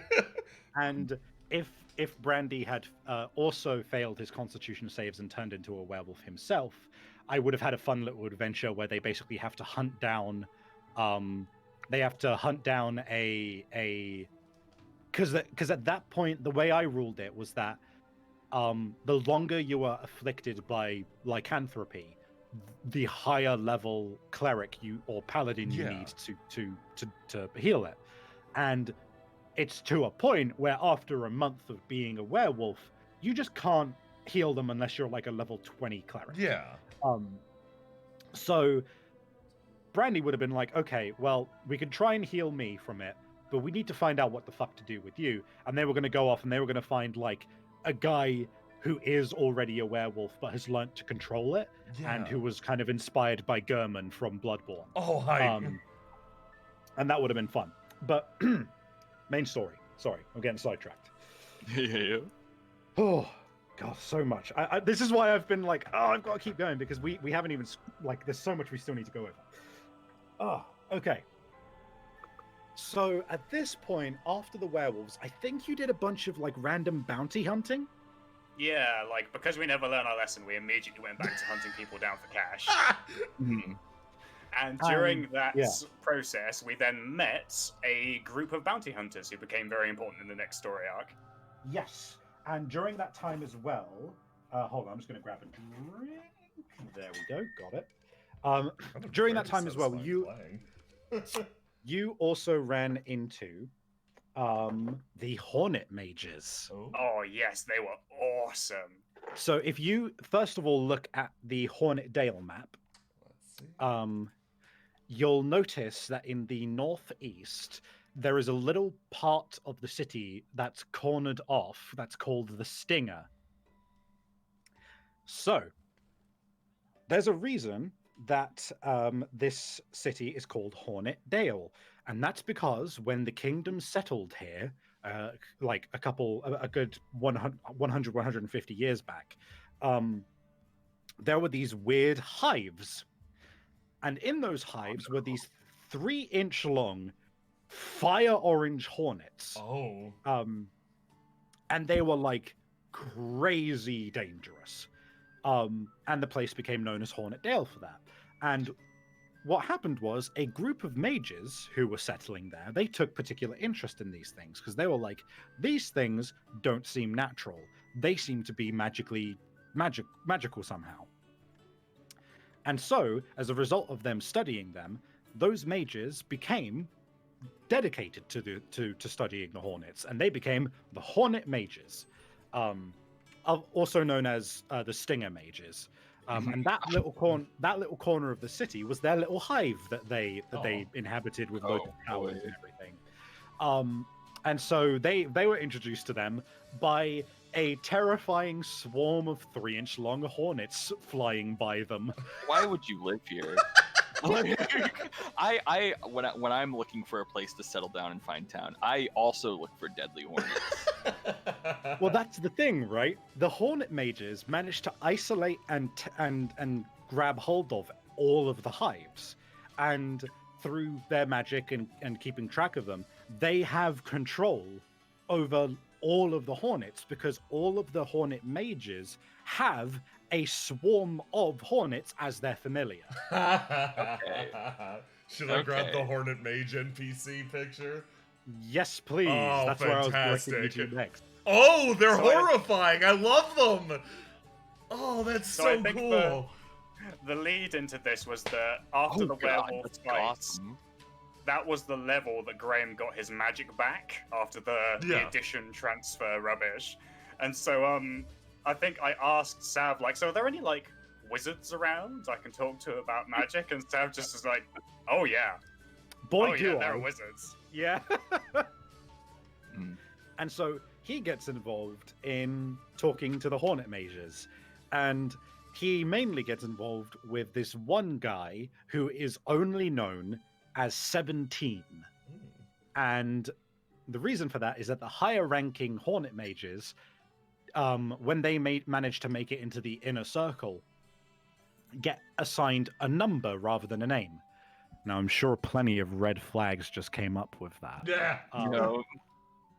So we'll get back to them. One of the bounties that they go after, however, is a bounty set out by the Hornet Mages. They go, hey, so one of the guys who was training to be a Hornet Mage and was fully initiated, he decided to ditch us. And as per our pacts as mages... as mages, as mages, that means that he has some of our secrets, and we can't let him just leave. So we'd like you to bring him back dead or alive. Preferably dead. They hunt this guy down, they trap him in a building, and they start questioning him. They ask him a couple questions about... They do ask a handful of questions about the Hornet Mages and everything. But Graham, do you want to describe how that ended? The Hornet Mage bounty in particular. Yeah. Oh yeah, so I mean, we tracked this guy down through this this race through a marketplace, and we cornered him in a building, and we got him. I believe I stabbed him in the back. Yep. And just then as he was about to answer a question as well. Well, yeah, he was a wizard. He was going to do tricky shit. Not having that. Just get rid of him. But I believe I stabbed him in the back. He fell on the floor, and he was almost hollow, having been burrowed out by something. Well, more specifically, it was that he didn't seem to have any organs, because when you withdrew your blade from him, his blood was like viscous and just thick. Thick with 2 C's. Honey-like thickness? Yeah, so for those who are maybe a little bit more astute and perceptive, the reason for that is because the reason that the Hornet Mages are so good at controlling the Hornets is because it's kind of actually the other way around. Yeah. part of It's for initiation. warlocks. Part of initiation It's is being 10,000 bees in a trench coat. almost. You get fed their honey, which slowly turns your body into a hive. Yeah. Which is why they That's wear those masks. Oh Yeah. shit! It's Spider's Man. I love it. Yep. I just saw in the chat someone asked, is that their face or is it a mask? It depends on how advanced their condition is. Yeah, that's what I was thinking. So it That's is a mask, metal. but underneath it's not much different. It's worse because you can see like the remnants of their Yeah. eyes and everything. Mhm. Yeah, I was big into like proper Darkest Dungeon style shit. Yeah. Yeah, no, that's I- metal. I like also through this we are seeing your journey as an artist as well somewhat, and seeing some of your art just get better and better. Yeah. Yeah. So, bounty hunting. During this time as well, Lilith also meets another tiefling, and this is where I have to explain a little bit about the history of this kingdom, because I had a whole history for Oh. this place. Because words. Mhm. I had this whole thing set up. And how much longer do we have? Because I wanna hit So the good shit. I actually would like to suggest I don't want to rush you, and I don't want to make you feel rushed. I'd be down to do a part 2. Like, I'm Hell yeah. more than cool with that. So, like, Yeah. take as long as you need. Let's go another hour, and if there's more, there's more. That's it. Okay. Yeah. So, right. In which case I shan't rush. Yeah. So some of you may be wondering, hey, Savvy, why did you specify earlier that the king pays a higher ransom for tiefling bounties? And the reason for that is that this king, King Hedronar, has been king for, I believe, something like 150 years. He's human, and that's not a regular lifespan. Now, fun fact, there were several things in lengthening his life. Part of it being, hey, remember how Brandy the Brave found the Fountain of Youth? Yeah. So the king had some amount of access to the Fountain of Youth as well. But anyway, the king, this land, if you want to go back to the kingdom map, Yes. because there is something somewhat relevant here. Kingdom of Hedronar. This kingdom used to be made up of a ton of different city-states and little tiny like random pocket nations, all that kind of thing. Mhm. And King Hedronar rolled up, and he was like, "Hey guys, so I've noticed how there's no real central leadership. I'd love to start pulling you together to be like let's make a country, guys." And initially quite a few cities are like, "Yeah, you know what, that sounds pretty good actually, let's do that." And they're like, "All right, well, who should we elect to be king?" And he's like, "I was kind of thinking it would be me." Cue him rounding up a good amount of the city-states to a point where he has a really big army, a surprisingly big army.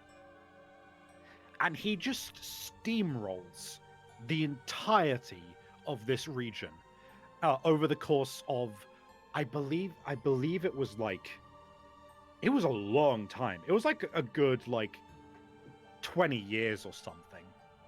More than that, I think. I can't remember the exact timing. But he steamrolls the whole place, and he creates the Kingdom of Hedronar. And during this time, after he's made the Kingdom of Hedronar, and all of a sudden, everybody starts noticing something really weird. People who have had no contact with magic, outer beings, nothing like that. People who are just regular human people or whatever start giving birth to tieflings. Oh. Ooh. And it's one of two, and the thing is that freaks people out as well, is it's not one kind of tiefling, it's two kinds. One of which is the type that Lilith is, which is slightly red-skinned, a long, flexible tail, horns that grow out from the side and go backward, and generally long, dark-colored hair. And the other type being ash-skinned, with digitigrade legs and big horns that come out of their forehead. Ooh. And people are like really freaked out because they are showing up. They are showing up. Just so many of them. Like it is something crazy. Like 1/3 of all births are just these tieflings. Holy crap! And people are getting freaked out. And some people are like, "Hey, what the fuck is going on? Yeah. Hey, King, can you do something about this? You need to investigate this because something is clearly going on." And he's like, "You're right, something is going on. So let's have a culling about it." Oh. So he orders I believe it's a 17-year-long, just nationwide massacre of tieflings. Yeah. Mm-hmm. Holy shit. Explains like the tiefling hunters and stuff like Yeah. Yeah, and he's since called off the culling, but he hasn't stopped encouraging people to just kill tieflings. And so bounties in this kingdom are higher for any Devilborn who has a bounty on them, and as a result, obviously, they're very quick to put bounties on tieflings as well. Yeah. Looking back, I don't think I would run this kind of game again, because I'm no longer interested in doing a narrative about essentially racism. I don't think I'm qualified for that. But back then there was that disconnect, of D&D and everything. But fun fact, the reason that it was those two type of tieflings is I got the idea specifically from Lilith describing her tiefling that way, and our previously very briefly mentioned player who showed up for one session called Eladra, who was a tiefling like I described, grey-skinned, digitigrade legs, horns coming out of the front of her forehead, and a big tail for balance. She left, and I later said to her, "Hey, is it cool if I use your tiefling design for my thing?" And she was like, "Yeah, that's fine." I was like, "Also, are you going to be coming back?" And she was like, "No." And I went, "Cool. Can we make it canon that your character got killed by Horntaker?" And she was like, "Yeah, sure." Holy shit! So Oh my god. that was her fate. That is the entirety of Eladra's character arc. Oh no! So, the fun fact about Lilith, however, is Lilith is different in that she was not born to human parents. One of her parents, her mother, was a red tiefling, Oh, okay. and her other parent, her dad, was an ash tiefling. Oh, that's awesome. So she had a unique quality where the end of her she looked like a red tiefling, all except for the end of her tail that had a backward swept spike on it, like the grey tieflings. That's awesome. So now we're kind of qualified to understand that when Lilith encounters a male tiefling about the age of her father would be, who is called Halfhorn and looks kind of like him, that she understandably is like, I need to fucking find this man, because I think he just might be my dad. Yeah. Because all that we got given was his bloody horns. Yeah. So she hears about him, and problematically, he has a bounty on his head. Of course. So she runs into him, he runs off understandably, and she spends some time tracking him down and finds him eventually. And he takes his mask off, and she confirms to her dismay that he is not her father.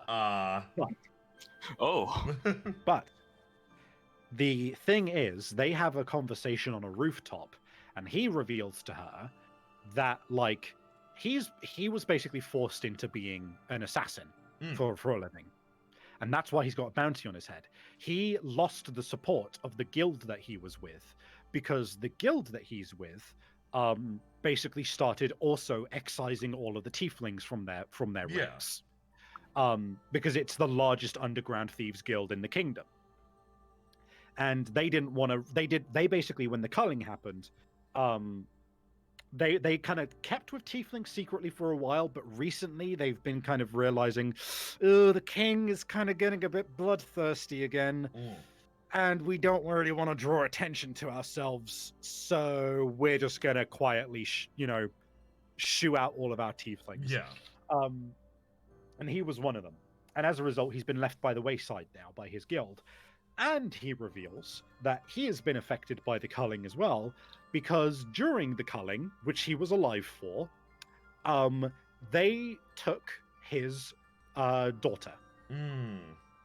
And so he is a grieving father. Yeah. And so by virtue of Lilith losing her dad and him losing his daughter, they develop this kind of father-daughter relationship going on. And Lilith becomes incredibly attached to him. So, Q, other side of town. They are bounty hunting, I believe. And I think for some reason Graham has gone to one of the outposts for the Hornet Mages. Yes, I was there doing magic-y things at the time. I think Jinx ran into the bounty hunters first. Yes, you're right. They run into the bounty hunters, who are a black dragonborn, a human sorcerer, a elf archer, and a dwarf fighter. And the black dragonborn is like knocking on the doors and is being like, "Hey, open up! We know that like some weird shit's been going on around here, and we're fucking bounty hunters, so you have to fucking listen to us." He's being a real dick. And naturally, the mages just come out and they'll just be like, "There's nothing here," and all of that. And then he gets all up in Jinx's face because she's another dragonborn and also looks really tough. And so he's like, "What, you think you're gonna get this bounty before me? Fuck off, you son of a bitch." And the sorcerer is like, "Oh, don't mind him. He's just a dick." Then I revealed the reason that he was there, which is people had been reporting that there was strange rumblings underground, and there was a bounty out to figure out what the deal is with that. Cue giant termites burrowing through the streets. Oh shit! Combat. City combat ensues. I leave Urist for dead in a sprinting race. That's where Urist gets a bunch of scars on the sides of his ribs. Oh, Nextar was here at this point, wasn't he? He was. I thought Nextar got introduced when we went to go deal with the green dragon you foreshadowed earlier. No, Nextar showed up when the Scarecrow showed up. Oh yes, you're absolutely right. We missed the whole thing. We missed the Halloween episode. What? We had a Halloween episode. What? Yeah, so Halloween was coming up, and I was like, I'm going to do a Halloween encounter. So if you would please go to Devil's Invidium. Oh, yeah, I can do. So to coincide with the first adventure to bring Nextar on board, because remember, Nibbon has left, so yeah. He wants to bring in his new character. Oh boy. This is Invidium. This is a grudge devil. Ooh. And he has the whole aesthetic of being a big fiery scarecrow man. Mm-hmm. Shamelessly inspired by Scarecrow and the Ghost Rider. And if we go to nextar.png, Can do. I was really inconsistent with labeling some of these pieces. It's fine. Oh, awesome. This was our lizard folk character. He was a barbarian, and he was a barbarian, a totem barbarian, where his totem animal was a hummingbird. Oh, that's great. So you'll see that like there's that. Yeah, so you see all of those like random kind of scrolls above his head. That's because he had he started growing red feathers on his tail and head. Yo, that kicks ass. In fact, if you go to the previous one that's called Nextar Early, you can see the first feathers that sprouted on his arms. I love that. He was really cool. And basically, so one of the first bounties they found during this whole period, I guess this could just be called the bounty hunt arc. They basically found out that there was a bunch of fires going on in the farming district, which on the map was the little enclosed area above the city. So basically, a bunch of farms had burnt down. One farm had burnt down, and no one had been paying attention to it because it was just one farm, and the farmers didn't have the ability to pay anyone a big sum of money. Yeah. So Nextar was a neighboring farmer. Staying with a neighboring farmer.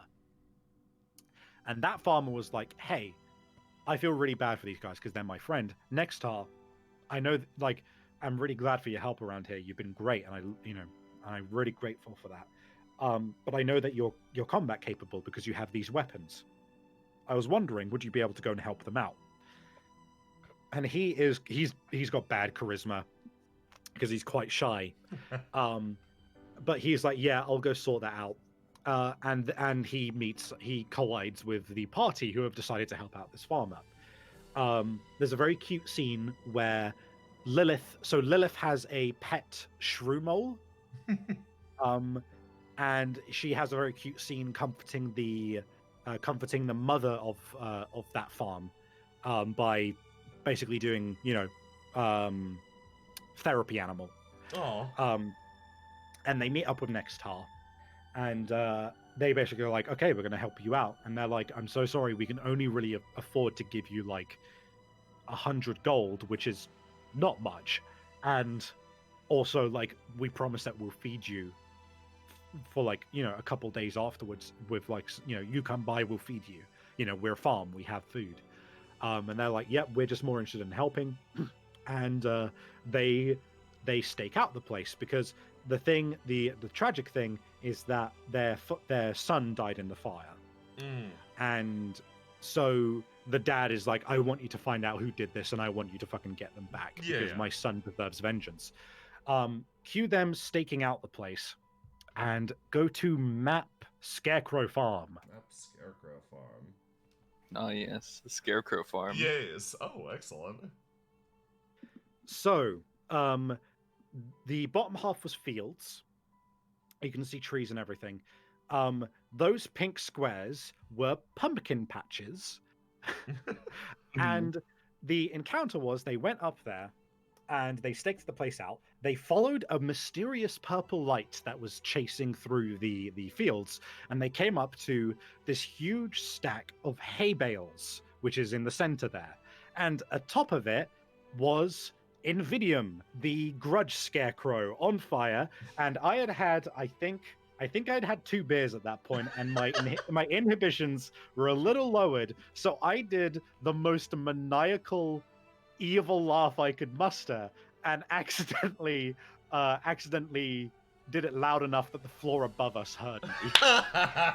It was an excellent laugh. Thank you. And then they fight him. That was a really fun fight, because he was basically stood on top of the hay bales, just raining fiery pikes down on them. And meanwhile, at the bottom, they were being accosted by purple flaming pumpkins. This is great. And they exploded whenever you killed one, setting shit on fire. You can see I drew some fire on that barn to the right. That was also where a bull called Greg was. And by the end of it, because Nextar ended up using his animal handling to get the bull out of his pen, so he saved the bull and he started developing a bond with it. Oh. I basically eventually gave him the bull as an animal companion, even though he didn't have the class for it. Hell yes. And he even got his horns tipped with steel. Anyway, the fight goes through, and at the top of it all, Douglas is fucking battling this guy. And Douglas himself, his smites are green flame. And Oh, so awesome. imagine this, it's a green flaming scarecrow versus this dude with green flaming smites. Oh, that's It's just- awesome. Yeah, it was awesome. Up until the scarecrow critical hit him in the sternum with his pike. Oh no. He got a scarf in that one as well.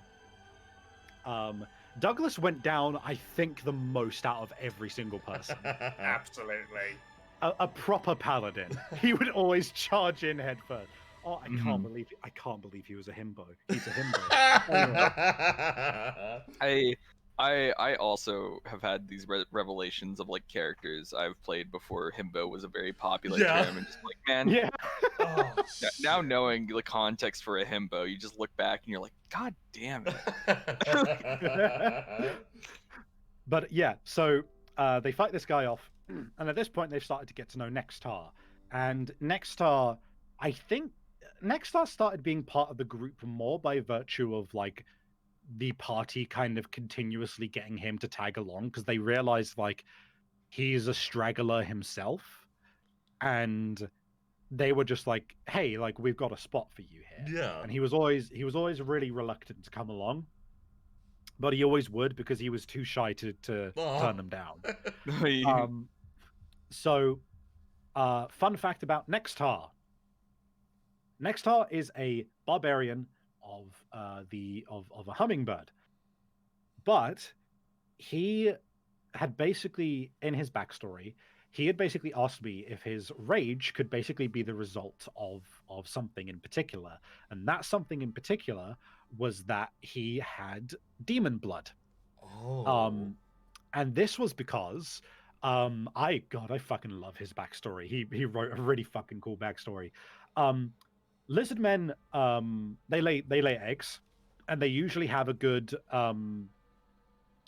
like 10 siblings at minimum. Yeah.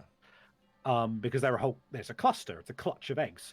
And their middle names tend to be like the equivalent of being called like 11th son, Yeah. second son, that kind Yeah. of thing. So you and if you are a clutch of 11, all of your middle names would be 11 son. Okay. His middle name was, I believe, just like the equivalent of no son, just nothing, just Oh. zero, because the way that he hatched, in a different city, his father and mother were doctors, and his mother was a doctor, his dad was an alchemist. Yeah. And one day, on the day of his hatching, his father had discovered something in his alchemical tests that had basically transformed him into a raging monster. Yeah. And he was supernaturally strong. And so the town ended up having to wrestle his son's egg out of his mouth while they were trying to stop him. By that point, he had already taken his mum, so he was motherless. And they ended up killing him as well because he was a monster. So he ended up as an orphan. All of the eggs were eaten except for him, who hatched in his father's mouth. Yo. That's fucking metal. That's so metal. And because of the way that happened, so here's the thing. He didn't initially tell me he was demon-blooded. Yeah. He just said, oh, this is spicy. When he was in his father's mouth, he naturally got cut by one of his teeth. Oh. And so, because his dad was in the middle of being killed as well, his blood got into him. And his rage was him switching into an alternate personality, which called itself Karlish. And Karlish was his father's name. Oh, interesting. So it was later revealed that it was because his father had turned into a demon, and we will get to that. Yo, But- that's fucking awesome. And so he had this really awesome thing going on where, on his one hand, he was this really reluctant, very shy, just meek guy who was just trying to live with nature. He was a vegetarian. Yeah. He didn't eat meat. And then when he switched and his eyes went red, he would be this like raging, narcissistic, egocentric prick. and this was amazing. So we were running this in person, and running in person is so much different because you can get cues off people's body language and everything. Nextar's player had recently received a beanie hat from a loot box, and the beanie hat on one side was Daredevil themed, and on the other side was Punisher themed. So what he started doing is when he was in good guy mode, he'd wear his hat as Daredevil, and when he swapped, he'd flip the hat out. And he got so good at doing it quickly when no one was looking that at one point they were in the lower floor of a brothel looking for another bounty, and I believe Dusty looked away to ask a question to someone. No, it was Jinx. Jinx looked away to ask a question to someone. Yeah. He flipped his hat out while she was looking away, and she looked back and just went, "Oh, fuck." It was spectacular every single time. It just happened in the most inopportune moments, and it was absolutely wonderful. Yeah. It was perfect because it's like, in universe, all he had to do was look at his eyes and you'd see if he was in the other personality. Yeah. So having that indication real world was amazing. That's great. So they have a very wholesome meal with those farmers as their reward. I loved that scene. It was literally just, we were describing them having a dinner together. Yeah. Breakfast together. And they pick up Nextar as another member. So that's why he was there with the termites. That's right. Because during that termite fight, he chased one of the termites down its own tunnel and eviscerated it in the middle of the underground. It was very cool. I think like we saw Nextar get grappled into the tunnel, and then just a spray of termite limbs came back out. It was amazing. But so, bounty hunters. The bounty hunters then, basically, by virtue of like talking to them at the Elderberry, and now this means that I get to show off Anayo. If you go to NPC Anayo. Ooh, awesome. Anayo was an Eladrin who ran their local hangout, which is called the Elderberry. And he had, the whole thing in his pub was that he had all of these fey vines that would wind their way across banisters and across the ceiling that had glowing elderberries as a light source. Anyway, so they find these bounty hunters, they talk to them, and they find out that their next target is Halfhorn. Oh no. And so Lilith is like beside herself. She's like, we fucking have to stop these guys, or at the very least we have to warn Halfhorn. And everyone's like, yep, okay, we can get behind that. We don't want this to happen. And so Lilith goes off looking for him, and she can't fucking find him. Despite the fact that they both have like underworld connections and everything like that. She just cannot find this motherfucker. And so eventually this mysterious contact stops her during one of the searches and goes like, hey, so it's kind of hard to ignore that you're looking for Halfhorn. And we want to help you. And she's like, who are you? And he's like, I'm with like the big guild here, right? I'm with the big underground guild. And I can give you the location of his secret safe house in exchange for a favor later. So naturally, she's like, yes, I want to save my new father figure. Yeah. And she agrees.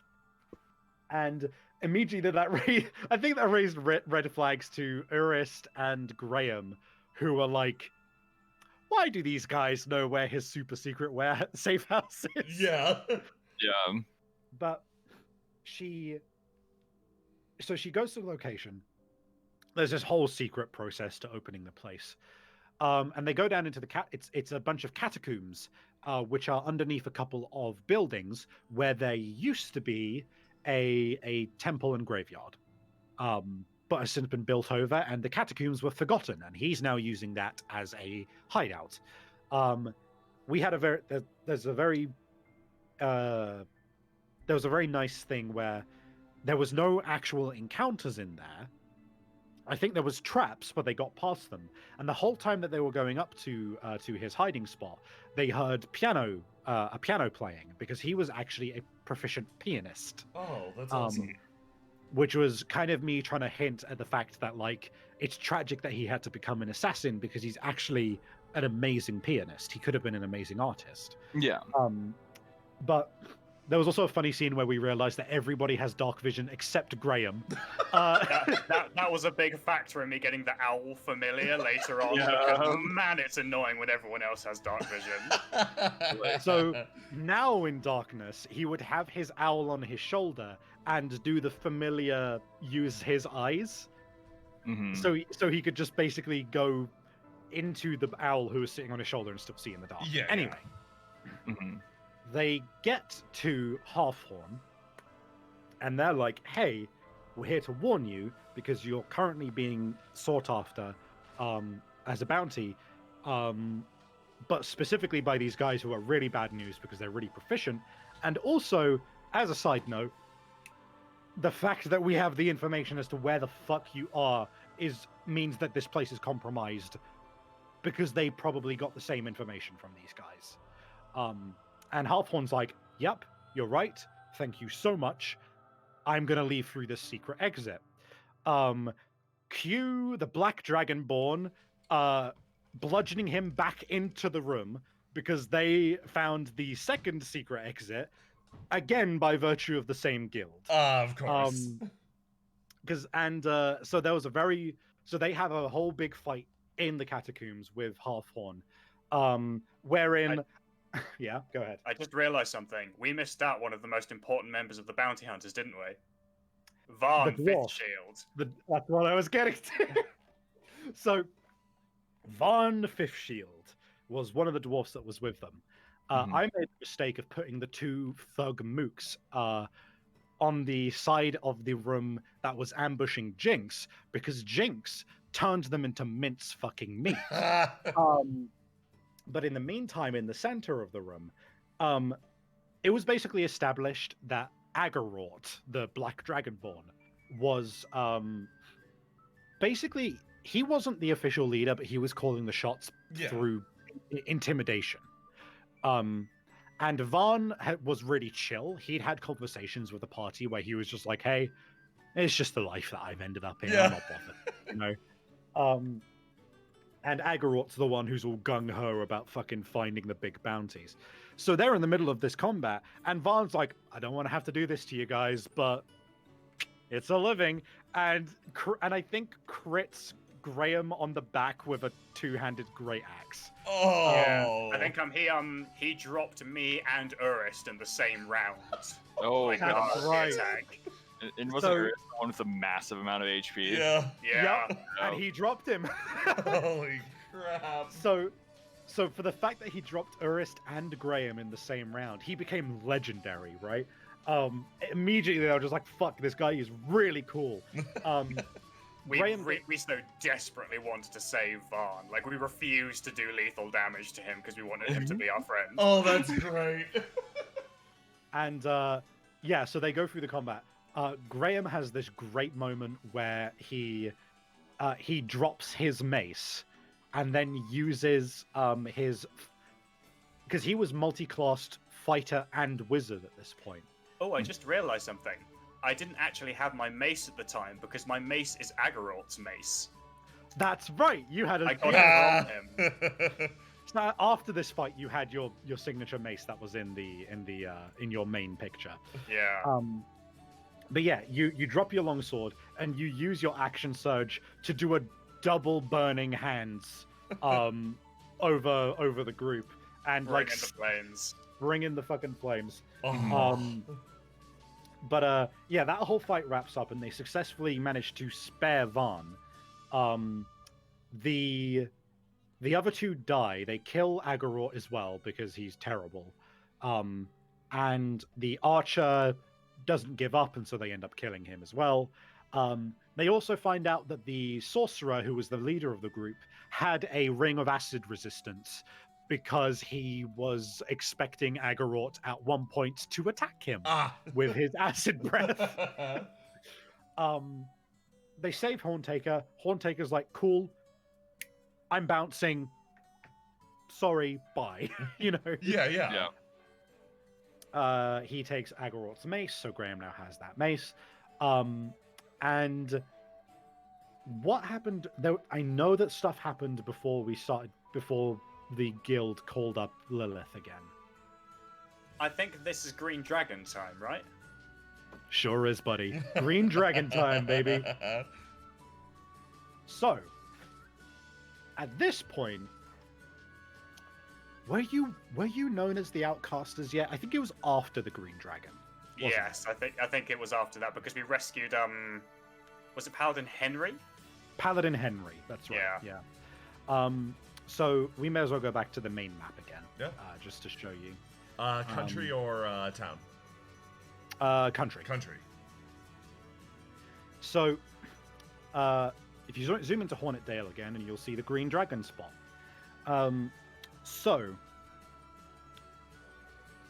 they then got word that there were Manticore attacks happening on the Northern Road. Additionally, Paladin Douglas, Sir Douglas at this point, gets told by his by his lizard man leader of the church, the Lizard Pope. Excuse me? All hail Lizard Pope.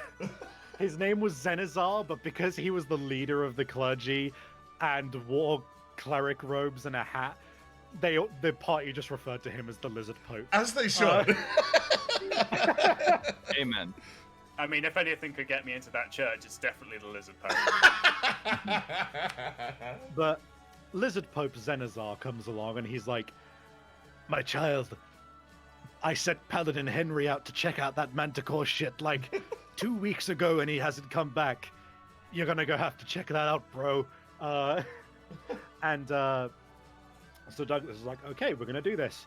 And he goes back to the group and he's like, hey guys, can we go look for Paladin Henry? And they're like, well, looks like we're gonna get a reward out of solving this. So yes.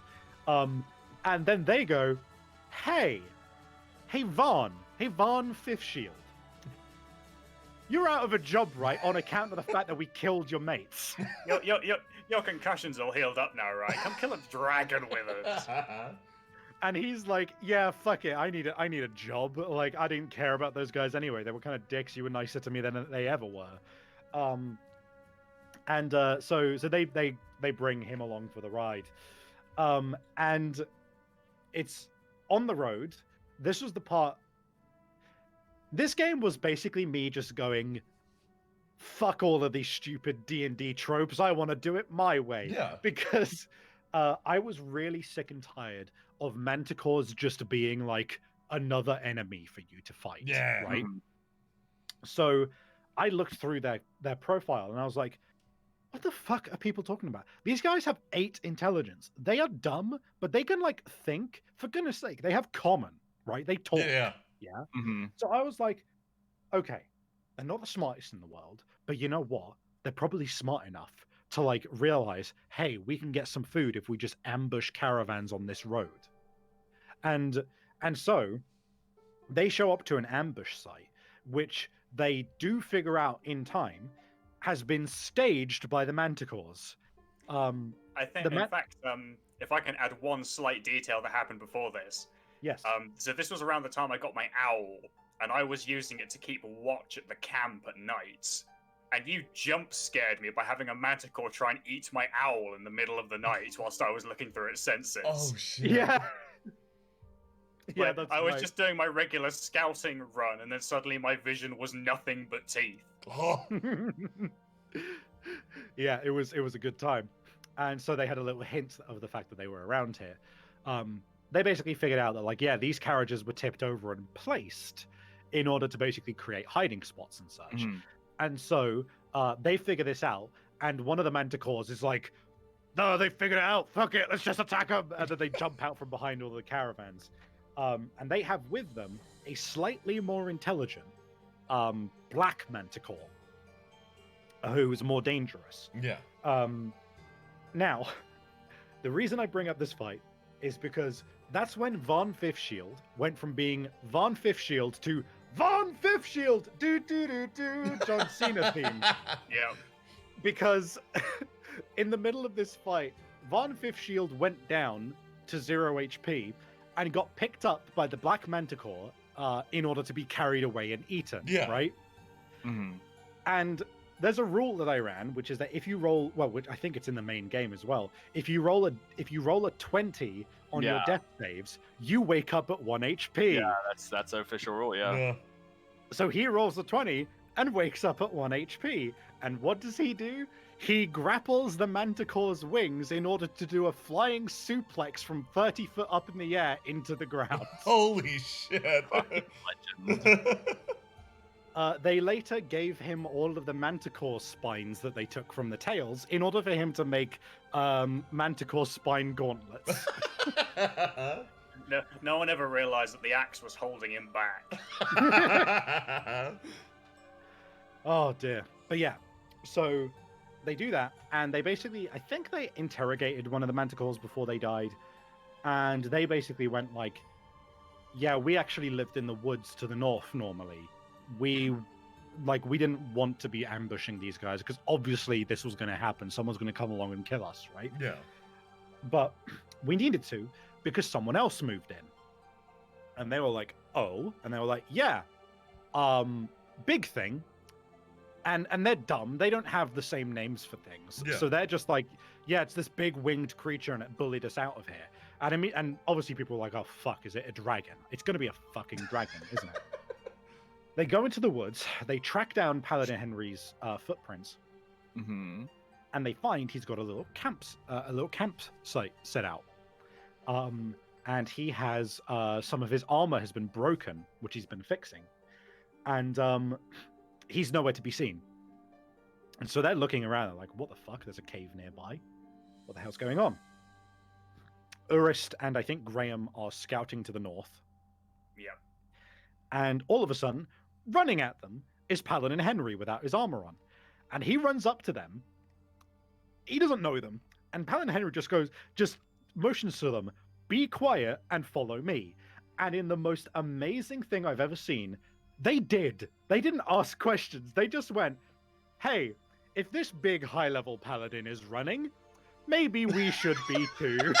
Anyway, we definitely had a tip-off that he was orders of magnitude higher level than us, right? Like, he was one of the top guys in the chair. It's like, oh, he's running. Let's just join in. Went in Creepy Forest to do as the fleeing paladins do and all that. If I remember correctly, I think he was either a level 14 or 15 paladin, which basically meant you are just... Double. Yeah, you are just short of becoming like world famous, basically. Oh. He was like a big deal, right? And he was running, and so he runs. They all run in, and you know, Paladin. So Henry, Urist, and Graham come running into the camp, and they similarly just go quiet into the cave now. They run in, everyone cooperating very well, I might add. And they hear as I play this whole segment of the sound. I have like this big, really bassy speaker at this point, and I play just the sound of giant dragon wings flapping overhead. Oh, nice. It was suspenseful as shit. We were terrified. And what ended up happening was they would have been fine, but the thing was they had they had recently all just bought horses and named them. Oh. That was a bad move. It was a bad move because what happened was, I'm not kidding. I can't remember if I read it in a splat book or if I came up with myself or something like that. But I had beforehand established that this green dragon loved the taste of horses. Yeah. And that's why all these ambushes were also happening. The city was actually aware of this dragon because he lived so nearby. What would basically happen is the city basically had this agreement of like, okay, this green dragon every now and then is going to fucking sweep by a caravan, nick a horse, traumatize some people, and fuck off, and he won't bother us, you know? So they were like, we're not going to fucking pick a fight with a dragon if we don't have to. He can just do that. So this dragon's flying overhead, and this has obviously caused the horses to scatter. Mm-hmm. And he is flying over. He doesn't know that anyone's there, but he does go, you know, I don't tend to leave a lot of horses alive in my woods. So I'm guessing that someone's here. So you're going to come out now, or we're going to have problems. and this was, God, this is one of my favorite moments. They're all sneaking out. They are like legit actually managing to sneak away. Lucinda's horse is the most well-mannered of the horses and is actually keeping calm throughout all of this. Yeah. And they're managing to actually sneak out with the one horse, right? Yeah. And basically there is this whole suspenseful scene of them hiding, of them moving, then hiding whenever the dragon goes overhead and all of that. And at one point, I think several of them managed to fuck up significantly enough that the dragon was about to spot them. Yeah. I think it was I think I was dragging down the party stealth rolls because I was in heavy armor, so I was rolling stealth checks with disadvantage, and by God, I was not leaving that armor. It was expensive, Jesus. And so yeah, they're all about to be spotted. And before I can describe anything, Nextar's player just interrupts me and goes, I jump out into the clearing nearby in fucking rage mode, right? And I'm just like, go on. And God, I'm still reeling from this. He jumps out into this clearing. All of his allies nearby hiding in the fucking brush. And he just calls out to the dragon, like, all right, you've caught me, and waves him down. And the dragon comes and fucking lands in this clearing and starts talking to him. And he's just like, holy shit, I can't believe that you have enough balls to just fucking address me. So he's immediately like intrigued. He's like, what the fuck? I have to see what this dude is about, because he just came out like, yeah, okay. What do you have to say for yourself, motherfucker? And this was the amazing part. What we had done, we had basically actually written in rules to represent the fact that he did actually have a split personality. Yeah.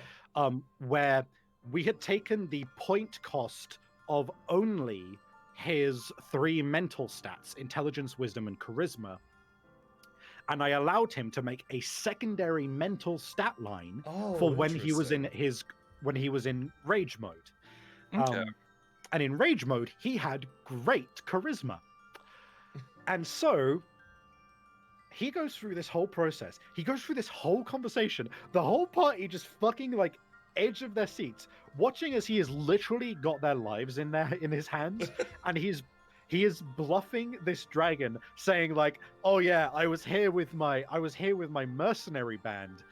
They're called the Red Caps. I was just checking out what was going on around here." And that's what, and like he was like, "Why are there so many horses then?" And he was like well, yeah, because I had like 5 dudes with me, or like 6 dudes with me. And he's like, "What's your name?" And I think he told him that his name was Karlish. I think that was the first time out loud that he said, "My name is Karlish." Oh. Because that was it. He tried lying, and the dragon was like, "Don't lie to me," knocked down a tree with a swipe of his tail and said, "What's your fucking name?" And at that point he was like, "Karlish." And I went, "Are you lying?" And he went, "No." Oh, that's such a good reveal. Yeah. And this is also sadly where my curse was revealed. As a GM, every GM has a curse. Yeah. My curse is that I cannot, for the life of me, roll a sense motive successfully when the players are bluffing. This is the fact we are forever and eternally grateful for, because we are very bad at lying. God. And there was like a point where I think Nextar rolled like an 11, which was his lowest roll, and he was like, "Oh fuck, I'm done. He's gonna get me. This is the one." And I rolled a fucking 3. But yeah, and basically he single-handedly got this dragon to ease off, and he basically said like, "Hey, we don't want to cause any trouble." And the dragon says, "I don't care if you don't want to cause any trouble. You have caused trouble because you've shown up in my woods, right? So here's what we're gonna do. I respect your fucking balls. So you're gonna go back to Hornetdale, and you're gonna tell them that they owe me 5 horses for every horse that I found in this woods just now." No. And he's like, "Yep, chill by me."